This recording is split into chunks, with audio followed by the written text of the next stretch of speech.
This year, the National Slate Museum is 50 years old, and to celebrate this special birthday, we've organised a whole host of activities from May the 25th to the 31st. We'll have a new exhibition, entertaining talks and family events.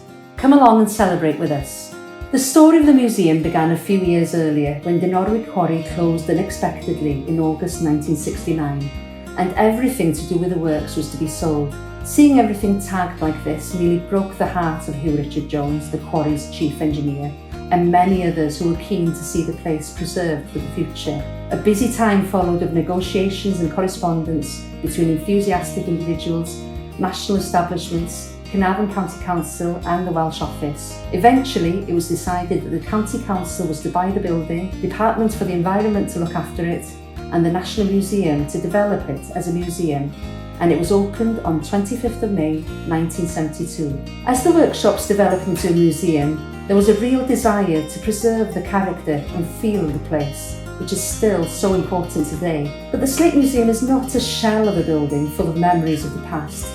As you can see from all the photographs, the museum has been a hive of activity over the years.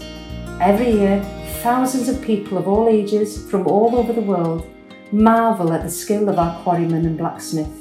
They enjoy reminiscing at Fronhaul and are inspired by the ingenuity and tenacity of our ancestors. The building has hosted all kinds of events and has resonated to the sounds of bands and choirs and been a venue for plays and films. Workshops for schools have been part of our offer from the outset, and now children from all over Wales and beyond can visit us remotely through virtual workshops as well. People from all over the world have visited us, and the museum is twinned with the Slate Valley Museum in Granville, USA. And of course now, we are part of an UNESCO World Heritage Site. There are plans afoot to further develop the museum, so the next 50 years promise to be just as exciting. Do come and celebrate with us.